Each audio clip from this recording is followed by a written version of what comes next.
मनाचे श्लोक for personal growth या आपल्या पॉडकास्टमध्ये तुमच्या सगळ्यांचं स्वागत आहे. मागच्या पॉडकास्टमध्ये आपण 11व्या भागामध्ये समर्थांनी जनी सर्व सुखी असा कोण आहे, विचारे मना तुझी शोधून पाहे या श्लोकाचा जो भावार्थ आपण बघितला, त्याच्यामध्ये त्यांनी खूप सुंदरपणे सांगितलं की अ, प्रत्येकाची सुखाची व्याख्या ही वेगवेगळी आहे आणि त्यामध्ये जेव्हा आपण दुःखाला सामोरे जातो, तेव्हा आपल्याला त्या सुखाची किंमत कळते आणि सुखाच्या प्रसंगामध्ये किंवा दुःखाच्या प्रसंगामध्ये माणूस कसा वागतो, त्यावर कोणत्या गोष्टींचा त्यांना सामना करावा लागतो हे ठरत जातं. आणि याही मध्ये किंवा आपण सुख किंवा दुःख भोगत आहोत, ते कशाचे फळ म्हणून आपल्याला मिळतंय, तर जे काही आपण आधी कर्म करून ठेवलं आहे, त्याच्यानुसार आपल्याला मिळतंय आणि ना भविष्यकाळ आपल्या हातात आहे, ना भूतकाळ हातात आहे. त्यामुळे सध्या कर्म करत राहणं आणि ते सुद्धा चांगल्या विचारांनी, चांगल्या मनाने करत राहणं, एवढंच आपल्या हातात आहे आणि त्याच्यावरती पुढची वाटचाल ठरत जाणार आहे. या अर्थाचा आपण हा श्लोक बघितला होता. आता आजच्या भागामध्ये आपण पुढच्या श्लोकाचा म्हणजे 12व्या श्लोकाचा विचार करणार आहे.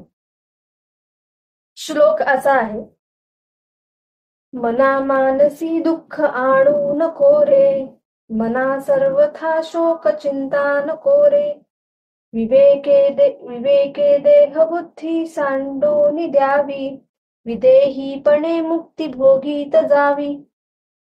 आता याचा शब्दार्थ असा होतो की हे मना, दुःख करून घेऊ नकोस. तसेच त्याच्या स्वतःचा म्हणजे जो स्वतःला जो व्यर्थ आपण शोक करून घेतो किंवा एखाद्या गोष्टीची काळजी करत बसतो, तसं करू नकोस. तर विवेकाच्या साह्याने देहबुद्धी सोडून देऊन विदेहीपणे किंवा त्याच्यातून वेगळं राहून आपण आत्मारामाचा किंवा आत्मस्वरूपाचा आनंद घेऊ आणि अशा विचारांनी तू मुक्त सुखाचा आस्वाद घेत राहा. आता ह्याचा जर का आपण भावार्थ बघायला गेलो, याचा आपण इंग्लिश मधला अर्थ बघूयात. शब्दार्थ काय दिलाय तो. O mind, don't be affected by pain and agony, never more nor worry at all in mind, give up with prudence attachment to body, enjoy deliverance through the relief from body. त्याचा भावार्थ काय होतो?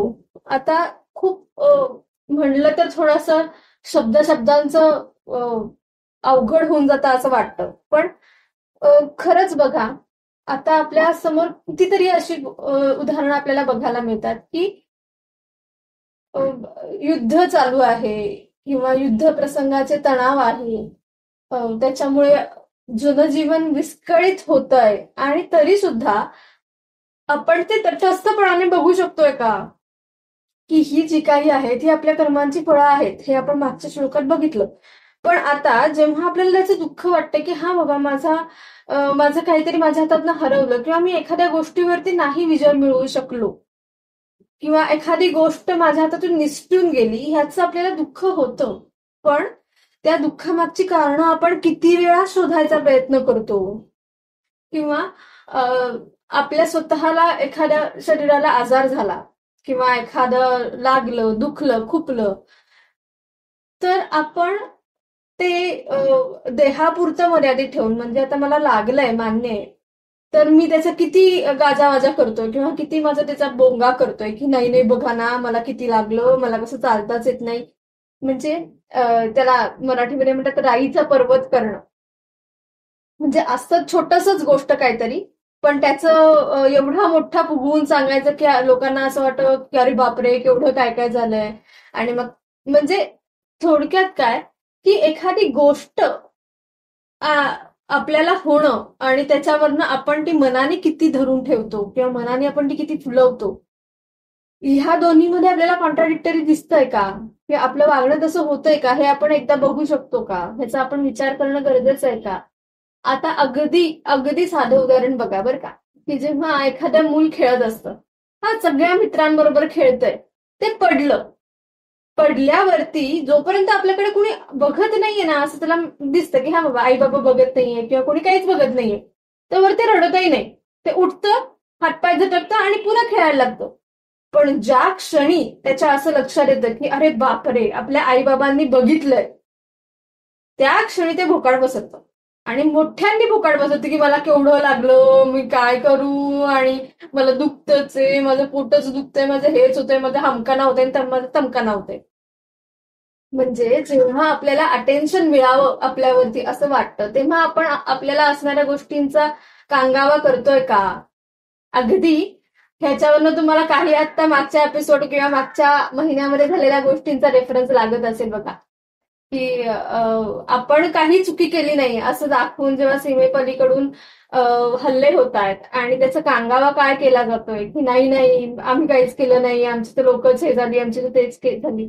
म्हणजे कुरापती काढून त्याच्यावरनं आम्ही कसे नामानिराळे आहोत हे दाखवणं आहे. ह्या दोन्ही गोष्टी, ह्याच्यामध्ये किती साम्य दिसतं बघा, की एखादी छोटीशीच गोष्ट आहे, पण त्याचा तुम्ही आपल्याकडे अटेन्शन मिळावं, अटेन्शन सिकिंगसाठी जेव्हा तुम्ही त्याचा वापर करून घेता, तेव्हा ते देहाचं दुःख, म्हणजे देहाला जे लागलं आहे ते बारकसच आहे, छोटसच आहे, पण त्याचं जेव्हा तुम्ही मनावरती आघात करून घेता, की मनावरती त्या इगोला चिकटवता, तेव्हा ते केवढं मोठं होतंय. त्याचा तुम्ही विचारच करत नाही की हा हे 2 दिवसात बरं होऊन जाईल. पण ते जे आपल्याला जी त्या लागल्यामुळे जे अटेन्शन मिळतंय, जे आपल्याला सगळे लक्ष देत आहेत, ते मात्र कोणी देणार नाही. जर का आपण सांगितलं की हा माझा हात बरा झालाय, माझा पाय बरा झालाय, तर त्याच्याकडे कोणी लक्ष देणार नाही. इथं ना मला एक लहान मुलांची गोष्ट आठवते. हात मोडला असं त्या गोष्टीचं नाव आहे. आणि त्याच्यामध्ये त्या छोट्या कॅरेक्टरला जंगल सफारी करून घेतो आणि ते जंगल सफारीवरनं आल्यावरती तेव्हा काही होत नाही, पण जेव्हा ते सगळं सांगत असतो तेव्हा तो बाथरूम मध्ये पाय घसरून पडतो आणि त्याचा हात मोडतो. आणि मग त्या हाताला प्लास्टर पडतं आणि बाकी सगळ्या गोष्टींची बरीच रंजक कथा आहे ती. तर त्या गोष्टीसारखं आपलं होतंय का, की आपल्याला छोटीशीच गोष्ट होते पण आपल्याला अटेन्शन मिळावं या पायी आपण ती फुलवतोय का, याचा थोडासा आपण विचार करायला पाहिजे. आणि मग जेव्हा हे दोन्ही एकत्र जाताना, की आपल्याला एखाद्या छोट्याशा गोष्टीचा मॅग्निफाय ग्लास मध्ये बघून ती मोठी करण्याचं जेव्हा सवय लागते, तेव्हा ते सगळ्याच गोष्टींच्या बाबतीत होतं बरं का. म्हणजे फक्त काही वाईट गोष्टी आहेत ह्याच्यामध्ये असं नाही, चांगल्याही गोष्टींचं, म्हणजे छोटसच काहीतरी आनंदाची गोष्ट असेल तर त्याला आपण एकदम मोठं ग्लोरिफाय करून जेव्हा दाखवतो, तेव्हा ते संतुलित आहे का? ज्याला ना अप्रोप्रिएट रिवॉर्ड अँड अप्रोप्रिएट शिक्षा, पनिशमेंट अशा प्रमाणात आहे का? म्हणजे आम्ही बऱ्याचदा पालकांना हे सांगायचा प्रयत्न करतो, की आपल्या मुलांनी जर का एखाद्या छोट्याशा स्पर्धेमध्ये बक्षीस मिळवलं असेल, तर तेवढ्याच प्रमाणात त्याचं कौतुक करा. म्हणजे त्यांनी काहीतरी जग जिंकल्याच्या आविर्भावामध्ये कौतुक करू नका, की माझा सोन्या किती हुशारच आहे, त्यांनी किती हे मिळवलं, किती ते मिळवलं. नाही, त्यांनी छोट्यासच काहीतरी केलंय. आणि जेव्हा त्यांनी खरंच काहीतरी मोठं केलेलं असतं, म्हणजे समजा एखाद्या परीक्षेमध्ये टॉप आलाय, एखाद्या गोष्टीमध्ये जो कधीच करणार नाही अशी गोष्ट त्यांनी करून बघितली आहे, तर खरंच त्याचं तेवढ्या प्रमाणात तोंड भरून कौतुक करा. आणि ते तुम्ही कुठली तरी वस्तू देऊन किंवा एखाद्या गोष्टीचं ग्रँड पार्टी देऊन करू नका ना. म्हणजे ते खरंच तेवढ्या ग्रँड लेवलचं आहे का याची पहिली तुलना करा, की हा आपण जे सांगतोय ते तेवढ्या ग्रँड लेवलचं आहे का, की तेवढी ग्रँड 5 स्टार हॉटेलमध्ये पार्टी देणे इतपत आपल्या मुलाचं यश आहे का? असेल तर जरूर करा, पण नसेल तर तसं करण्याचा अट्टाहास करू नका ह्या इगो पायी, की माझ्या मुलाचं स्टेटस हे किंवा आमचं स्टेटस हे असंच आहे तर आपण तेवढं केलंच पाहिजे असा हट्टाहास धरू नका.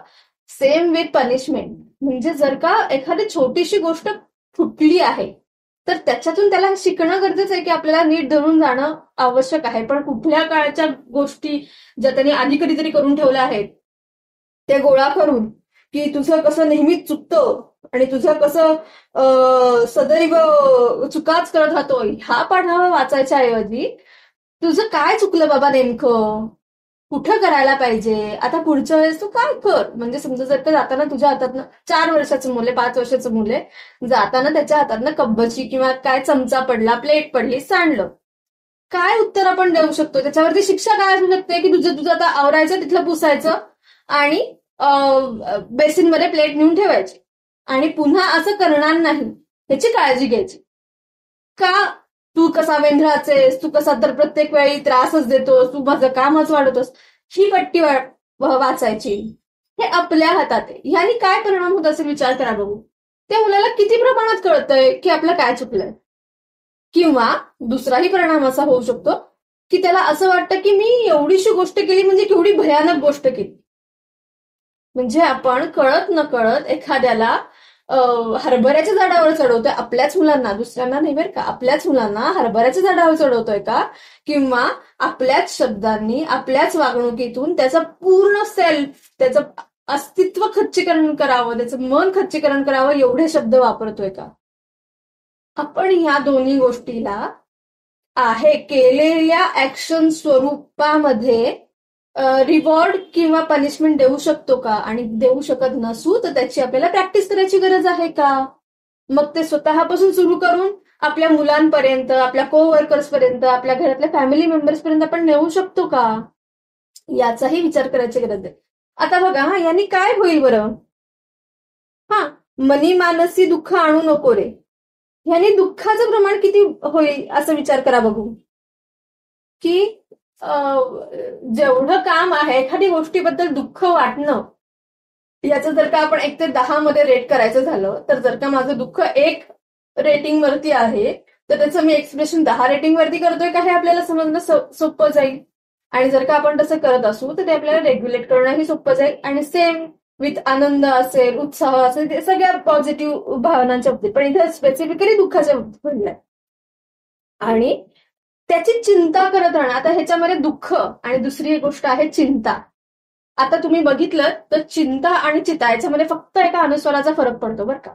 आणि ती चिंता तिथेच घेऊन जाते जेव्हा तो अनुस्वार हटतो. आपण एखाद्या गोष्टीची चिंता करतो, ही किती काळापर्यंत करतो आणि किती इंटेन्सिटीने करतो, या सगळ्या गोष्टी मॅटर करतात. समजा आपण एखाद्या गोष्टीचा चिंता करतोय, शोक करतोय, जर का ती व्हॅलिड असेल, जर का ती योग्य असेल तर ते करणं अगदी अगदी करावी. पण ते किती प्रमाणात, किती वेळ, किती काळासाठी, हा महत्वाचा मुद्दा आहे. म्हणजे कधीच्या काळी झालेल्या दुःखाची तुम्ही जर का, म्हणजे 10 वर्षापूर्वी झालेलं दुःख आहे, 10 वर्षापूर्वी घडलेली घटना आहे आणि त्याची अजूनही तुम्ही त्याच चिंतेमध्ये जर का कॅरी करत असाल तर त्याचा परिणाम अख्ख्या 10 वर्षामध्ये तुमच्या लाईफस्टाईलवरती, तुमच्या आजूबाजूच्या लोकांवरती होत नसेल का, याचाही विचार करायची गरज आहे. म्हणजे अगदी छोटं छोटं उदाहरण बघा हा. समजा तुमच्या मुलाला किंवा तुमच्या कलिगला किंवा तुमच्या पार्टनरला जाता जाता तो पाय घसरून पडला, लागलं फार नाहीये, पण त्याची तुम्हाला काळजी जर का वाटत असेल कॉन्स्टंटली, अरे बापरे आता हा चाललाय, आता हा पडला तर, अरे बापरे आता मी काय करू, मग पुढचं काय होईल, चक्र चालू झालं ना. पण मग आपण जर का एवढी कॉन्स्टंट चिंता करत राहिलो तर ती चिंता त्याच्यापर्यंत पोहोचतीये का, का आपली ही बडबड, आपली ही चिडचिड ही त्याच्या मागे कटकट वाटतीये. ह्याचाही थोडासा आत्मलोकन किंवा एक विचार करायची गरज आहे ना, की आपल्याला वाटणारी काळजी ही आपल्यापर्यंत सीमित आहे की आपण ती दुसऱ्यांपर्यंत पास ऑन करतोय. आणि जर का ती आपण दुसऱ्यांपर्यंत पास ऑन करत असू तर ती कशा प्रकारे जातीये, ती ते कळतीये का की तुला तिची काळजी वाटते. आता अगदी एक आमच्या काळात, म्हणजे आता मी तरी आमच्या काळात म्हणायची गोष्ट नाही, पण आधी असा रूल होता की 7च्या आत घरात. आता 7च्या आत घरात अगदी आता शक्य नाही, पण किमान 10च्या आत घरात असं आपण म्हणू शकतो मुलांच्या बाबतीत, मुलींच्या बाबतीत. का बरं असं म्हणत असू. जेव्हा तुम्ही हे टीनेजर्सना सांगता की नाही 10च्या नंतर बाहेर जायचं नाही, तेव्हा तुमची वाटणारी काळजी पेरेंट्स म्हणून असेल किंवा केअरटेकर म्हणून वाटणारी काळजी ही मुलांपर्यंत किती वेळा पोहोचते. त्यांना काय दिसतं, आई माझी नेहमी किंवा बाबा माझा नेहमी मला सगळ्या गोष्टींना नाहीच म्हणतो आणि बाकीच्यांच्या पेरेंट्स मात्र त्यांना मोकळीक देतात, त्यांना जाऊ देतात, माझेच आई बाबा खडूस आहेत. आता मला खरंच सांगा, तुमची वाटणारी काळजी, तुमची वाटणारी चिंता ही मुलांपर्यंत कशा प्रकारे पोहोचली बरं. बरं, हे एकदा झालं, दोनदा झालं, मुलांनी जबरदस्ती ऐकलं, तिसऱ्या वेळी ते तुम्हाला सांगतील का हो? तुम्हाला काय वाटतं की मुलं तुम्हाला सांगतील की नाही नाही मी असं असं जाणार आहे, मी या मित्र? ऑब्व्हियस आहे, बऱ्याचदा मुलं हे लपून ठेवून लपून छपून जाण्याचा प्रयत्न करतील आणि त्याच्यातनं काय बरं होईल? तुम्ही जे मुलांशी संवाद साधण्याचा किंवा एक विश्वासाचं नातं निर्माण करण्याचा प्रयत्न करताय ते किती प्रमाणात राहील? ऑब्व्हियस आहे की त्याच्याला कुठेतरी तडा जाईल, तुमच्याही विश्वासाला आणि मुलांच्याही विश्वासाला. आता याच्यामध्ये आणखीन एक मोठी गोष्ट होते की समजा तुम्ही पाठवलंच, पण तुमच्या मनातली काळजी खाते का? तर सतत खात राहते ना तुम्हाला की आता माझ्या मुलाचं काय होईल, आता माझ्या मुलीचं काय होईल, ती एवढीशीच आहे, छोटीशीच आहे, तिला अजून जग कळत नाही. हे साधारणपणे कॉलेजला गेलेली मुलं, म्हणजे जे 11वीला आहे, 10वीला आहेत, 9वीला आहेत, ज्यांना समज म्हणली तर खूप नाहीये, पण स्वतःची काळजी घेण्याचं जर का आपण शिकवलं, योग्य वेळी योग्य प्रकारे ट्रेनिंग दिलं, तर त्यांनाही कळू शकतं की आपण कुठे जायचं, कुठे नाही जायचं, कोणत्या गोष्टी आपल्या घरात चालणार आहेत, कोणत्या गोष्टी आपल्या घरात चालणार नाहीत. हे तुम्ही असर्टिव्हली जर का सांगितलं आणि त्याच्यामध्ये अग्रेशन नाही, मी म्हणते असर्टिव्हली म्हणजे ठामपणे की हे बघ आम्हाला ह्या या गोष्टी अशा वाटतात आणि त्याच्या मागे ही कारणं आहेत आणि ती कारणं तुझ्या बाबतीत घडावीत अशी आम्हाला वाटत नाही म्हणून आम्ही तुला नाही सांगतो. त्याच्यामध्ये तुमच्या इमोशनल अटॅचमेंटपेक्षाही तुम्हाला जी वाटणारी काळजी आहे त्या व्यक्तीबद्दल ती तुम्ही जर का योग्य शब्दात शांतपणे समजून घेऊन सांगितलीत तर कदाचित तुमच्या मुलांना, तुमच्या अडोलसन्सना, तुमच्या टीनेज असणाऱ्या मुलांना आणि त्याही पुढे जेव्हा त्यांची लग्न होतात, कार्य होतात, त्यांचं स्वतःचं कुटुंब सुरू होतं, तेव्हा सुद्धा ती त्यांच्यापर्यंत योग्य मार्गाने योग्य शब्दात कन्वे होणं गरजेचं आहे. जर का ती कन्वे झालेली तर काय होईल बरं?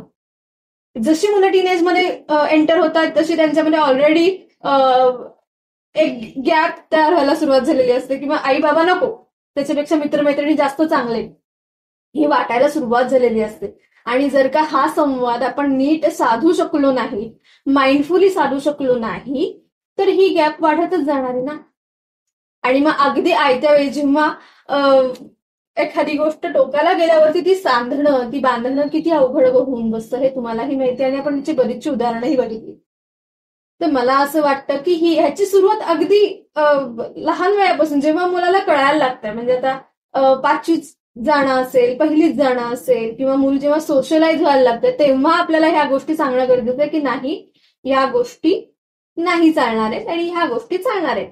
आणि जेव्हा आपण या गोष्टी चालणार आहेत म्हणतोय त्यावेळेला अख्खी फॅमिली चालणार आहेत वरती असणं गरजेचं आहे. म्हणजे आई चालणार आहे म्हणते, बाबा नाही चालणार आहे म्हणते आणि आजी आजोबा कधीतरी हो म्हणतात, कधीतरी नाही म्हणतात. नाही, घरात जेवढे जेवढे मेंबर आहेत तेवढे तेवढे एकमतावर असणं गरजेचं आहे. आता तुम्ही म्हणाल की तुम्ही तर फारच लेक्चर देता, पण ह्याची गोष्ट खरंच तशी आहे बरं का, की विवेकाने ह्या गोष्टीचा विचार करणं गरजेचं आहे. समजा जर का मी म्हणलं की हा आई म्हणलीये हो, बाबा म्हणतायत नाही, मग दोघांपैकी जे जास्त पॉवरफुल आहे किंवा ज्याच्याकडनं कोणती गोष्ट काढून घ्यायची हे मुलांना बरोबर कळतं. आणि जर का घरामधले हे दुवे त्यांना सापडले की कोण कशाला नाही म्हणतं, कोण कशाला हो म्हणतं, कुणाचं कुणासोबत पटत नाही, तर ऑब्व्हियसली मुलं मॅन्युप्युलेट करायला लागतात. आणि जर का हे आपल्याला होऊ द्यायचं नसेल तर सर्व घरातले जे कोणते मेंबर आहेत, जे अथॉरिटी पर्सन आहेत किंवा जे केअरटेकर कॅटेगरीमध्ये पडतात, त्या सगळ्यांचं एकमत असणं आणि सगळ्यांनी त्यांना पटो अथवा न पटो त्यांचे स्वतःचे जे काही मतभेद असतील ते दुसरीकडे ठेवून त्या गोष्टीवरती एकमत होणं गरजेचं आहे. जेणेकरून ही जी चिंता आहे ना, ही चिंता एकट्यापुरती मर्यादित न राहता किंवा त्या चिंतेचं कटकटीमध्ये रूपांतर न होता ती असर्टिव्हली ठामपणे काही गोष्टींवरती क्लिअर राहून सांगता येणं गरजेचं आहे. आता ह्याच्यामध्ये तुम्ही बघत असाल तर इमोशनल एक्सप्रेशन योग्य शब्दात होणं गरजेचं आहे, जेव्हा स्पेसिफिकली चिंता, दुःख, काळजी यासारख्या भावना आहेत. या ज्या भावना मुली एक वेळ पटकन एक्सप्रेस करून जातात, पण मुलांच्या बाबतीत त्या एक्सप्रेशनला वावच नाही, कारण की आपल्या समाजामध्ये एक चौकट बांधलेली आहे की मुलांनी अशा अशा गोष्टी व्यक्त करणं ही पळपुटेपणाचं लक्षण आहे. पण खरंच सांगा, जर का असं पळपुटेपणाचं लक्षण असतं तर मग त्यांना या भावना व्हायलाच नको होत्या. जर का एखाद्या मुलाला, एखाद्या पुरुषाला ह्या भावना वाटतात तर त्यांनी त्या कशा प्रकारे एक्सप्रेस करायच्या हे सुद्धा शिकवणं हे ते पेरेंट्स म्हणून आपली जबाबदारी राहत नाही का? तर ती आपलीच जबाबदारी आहे आणि ती योग्य मार्गाने व्यक्त करायला शिकवणंही गरजेचं आहे. कारण की ते व्यक्त नाही झालं तर चिंता आणि चिता ह्याच्यामधला जो अनुस्वाराचा किंवा जो बिंदूचा फरक आहे तो लवकरच कमी होत जातो. आणि त्याचे पुढचे परिणाम तर आपल्याला दिसतातच, जे देहावरतीही दिसतात, मनावरतीही दिसतात. त्यामुळे हे थोडंसं आपण माइंडफुली, विवेकाने विचार करून करायच्या गोष्टी आहेत. आता इथं पुढे एक लाईन येते की विदेहीपणे मुक्ती भोगीत जावी. विदेहीपणे मुक्ती भोगीत जावं म्हणजे आपण काय संन्यास घेऊन राहायचं का हो? किंवा विरक्त होऊन असं जगायचं का? तर मला असं वाटतं की एक गाणं होतं की गुंतुनी गुंतात साऱ्या पाय माझा मोकळा, रंगुनी रंगात साऱ्या रंग माझा वेगळा. आता किंवा तुम्ही पाण्यावरती जेव्हा तेलाचं तरंग सोडता तेव्हा काय होतं, तर पाणी आणि तेल हे एकमेकांमध्ये पूर्ण मिक्स नाही होत, ते वेगळं वेगळं राहतं. तुम्ही त्याला वेगळं वेगळं करू शकता. अगदी तेवढं नाही, पण आपण काही प्रमाणात तरी या गोष्टीची प्रॅक्टिस करू शकतो का, की देहाचे जे दुःख आहेत हे देहापुरते मर्यादित ठेवता येतील का? आणि त्याच्यामुळे ज्या मानसिक गोष्टी होत आहेत त्या आपण मानसिक गोष्टींना शांत चित्ताने त्याची कारणं समजून घेऊन हँडल करायचा प्रयत्न करू शकतो का?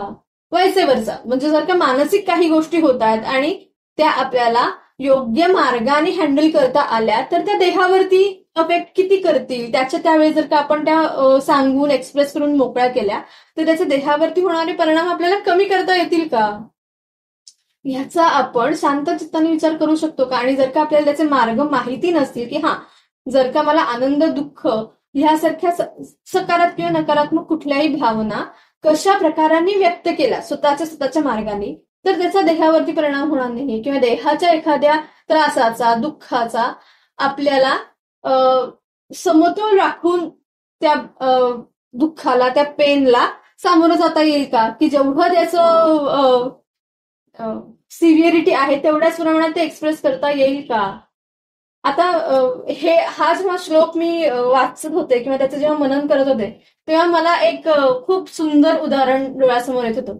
ते म्हणजे आपल्या गोवा राज्याचे जे माजी मुख्यमंत्री होते परेरीकर साहेब, त्यांची मी मध्ये काही चित्र बघितली होती. तर ते कॅन्सरनी किंवा आजाराने ग्रस्त होते तेव्हा ते व्हेंटिलेटर घेऊन, ते सलाईन घेऊन त्या परिषदेमध्ये, त्या संसदेमध्ये त्यांच्या बोलत होते. मला हे खूप हार्ट टचिंग जाणवलं की एखादा माणूस किती डेडिकेशननी काम करू शकतो स्वतःच्या ध्येयाप्रती, की माझं ध्येय, माझे गोल्स काय आहेत, माझी कर्तव्य काय आहेत आणि त्याच्यामध्ये मी माझ्या देहाचे होणारे भोग हे किती अटॅच करतो. आता आपल्याकडे अशी बरेचशी उदाहरणं पण आहेत की याच्यामध्ये मी पडत नाही, पण आपण बऱ्याचदा आपल्या आजूबाजूला असं बघतो की एखादी गोष्ट आजारी आहे तर मग मी रजाच टाकलीये, मग माझ्याच्याने होणारच नाही, मग माझी तुम्ही मेडिकल लिव्हच करा, किंवा मला सरकारी याच्यात आहे तर सरकारी सगळ्या गोष्टींच्या सोयी मी घेईन पण मी ह्याच्यामध्ये येणार नाही, मला शक्य नाही. कारणं देणारे खूप आहेत, एखादी गोष्ट टाळण्यासाठीची कारणं देणारे अशक्य लोक आहेत. पण जो माझा भोग आहे, जो माझा देहाचा कंडिशन असेल त्याच्यानुसार मी माझं कर्तव्य किती निष्ठेने पार पाडू शकतो याची उदाहरणं खूप बोटावरती मोजण्यासारखी दिसून येतात. आणि त्या लोकांचे आपण काही आदर्श घेऊ शकतो का या बाबतीत, की विदेहीपणे मुक्ती भोगीत जावी म्हणजे माझ्यासमोर एखादी गोष्ट आहे ते माझ्या वाट्याचं आहे ना, ते मी दुसऱ्याला कशाला द्यायला पाहिजे ह्याचा विचार करून आपण काही करू शकतो का? म्हणजे एक कलाकारांच्या बाबतीत असं म्हणतात की शो मस्ट गो ऑन, म्हणजे तुमचं काहीही होऊ दे, शो चालू राहायला पाहिजे. आता अशी सुद्धा बरीचशी उदाहरणं आहेत की आई गेलीये घरातली, म्हणजे शोला चाललाय माणूस, स्टेजच्या वरती परफॉर्मन्सला जाणार आहे आणि कळतं की घरामध्ये काहीतरी मिसहॅप झालंय आणि तो माणूस परफॉर्म देतो आणि मग त्याच्यानंतर जे काही आहे ते घरातल्या गोष्टी निस्तरतो. अशीही काही उदाहरणं आपण बघितली. पण ह्याला आपण विदेहीपणा म्हणू शकतो का? तर हो, त्या काळापुरता त्या गोष्टीसाठी, ज्या गोष्टीसाठी त्या माणसाने वाहून घेतलंय, त्यासाठी त्यांनी आलेलं दुःख, झालेल्या भावभावना ह्या तात्पुरत्या बाजूला ठेवल्या, समोर असलेलं कर्तव्य पार पाडलं आणि पुन्हा त्या भावनांना किंवा त्या गोष्टीला, त्या प्रसंगाला सामोरं गेले. त्याचा त्यांनी बाऊ केला नाही किंवा त्याचं त्यांनी अवडंबर माजलं नाही. मग ते कशा प्रकारे तुम्ही हँडल करता हे सर्वस्वी तुमच्यावरती आहे.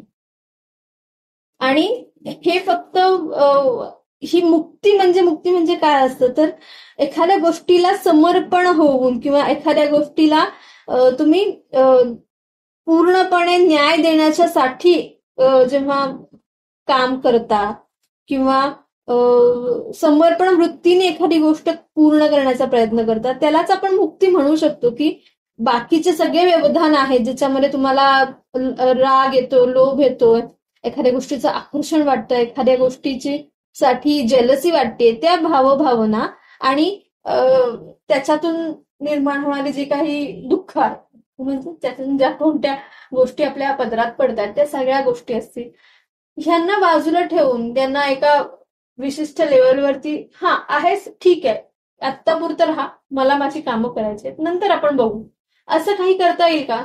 अर्थात तुम्ही म्हणाले बोलायला किती सोपं आहे, पण आपल्याला अगदी 100% नाही, पण किमान 1% तरी वापरता येईल का? मनामधनं हे करता येईल का? ह्याचा तर आपण प्रयत्न करूयात. आणि जर का आपल्याला हा प्रयत्न करता येत असेल, तर आपण जे आधीचे 2-3 श्लोक बघितलेत ना, ज्याच्यामध्ये समर्थांनी साधारणपणे 10व्या श्लोकामध्येही सांगितलं होतं की विवेकाने दुःखद प्रसंगाचे तुम्ही काय सामना करा, किंवा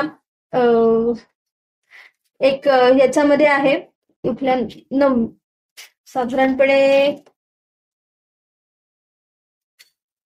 4थ्या श्लोकामध्ये पण त्यांनी एक गोष्ट सांगितलंय की धर्मबुद्धी सोडू नकोस, किंवा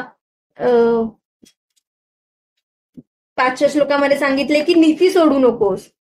ह्या सगळ्या गोष्टी ज्या तुम्हाला याच किंवा 8व्या श्लोकामधले सांगितलंय की चंदनापरी झिजावे, की जेणेकरून तुझी कीर्ती अशी बाहेर मागे राहू दे की जेणेकरून ती लोकांना एखाद्या गोष्टीसाठी प्रेरित करेल. किंवा 9व्या श्लोकामध्ये म्हणलंय की स्वार्थबुद्धीने वागू नको. आणि त्याच्यानंतर 10व्या श्लोकामध्ये म्हणतात की विवेकाने जे दुःख येत आहे, देहाचं दुःख येत आहे, त्याच्यामध्ये सुख मानून पुढे पुढे जाण्याचा प्रयत्न कर. किंवा देहाला जे कोणते कष्ट पडायचे गरजेचे आहेत ते कष्ट त्याला पडू देत, किंवा त्याच्यावरती तू काम कर जेणेकरून तुझं फिजिकल फिटनेस राहील, मेंटल फिटनेस राहील. सो आपण या आधीपासून काही गोष्टींचा जर का विचार करत असू, आधीपासून येणाऱ्या काही गोष्टींमध्ये ज्या छोट्या छोट्या गोष्टी कर म्हणून सांगितल्या, त्याच्यावरती थोडासा विचार करून आपण करायला सुरुवात केली, तर बऱ्याचदा मला असं वाटतं की ह्या गोष्टीपर्यंत जे आपण म्हणतोय ना की रंगुनी रंगात साऱ्या रंग माझा वेगळा, गुंतनी गुंत्यात सारा पाय माझा मोकळा, हे थोडंफार शक्य होईल. तर तुम्हाला काय वाटतं, ह्याच्यातल्या कोणत्या कोणत्या गोष्टी वापरल्यावरती, कोणत्या कोणत्या गोष्टींचा आपण अंमलात आणायला सुरुवात केल्यावरती ह्या आपल्याला मानसिक अवस्थेपर्यंत पोहोचता येईल? कमेंटमध्ये मला नक्की सांगा की कोणत्या तुमच्या दृष्टीने कोणत्या गोष्टी आहेत की ज्या आपल्याला या गोष्टीसाठी किंवा विदेहीपणे मुक्तीच्या अवस्थेमध्ये जाण्यासाठी मदत करू शकते. आजचा तुम्हाला पॉडकास्ट आवडला असेल तर नक्की लाईक करा, शेअर करा, कमेंटमध्ये मला सांगा तुम्हाला कसं वाटलंय, कोणत्या गोष्टींमध्ये तुम्हाला रिलेट करता येते.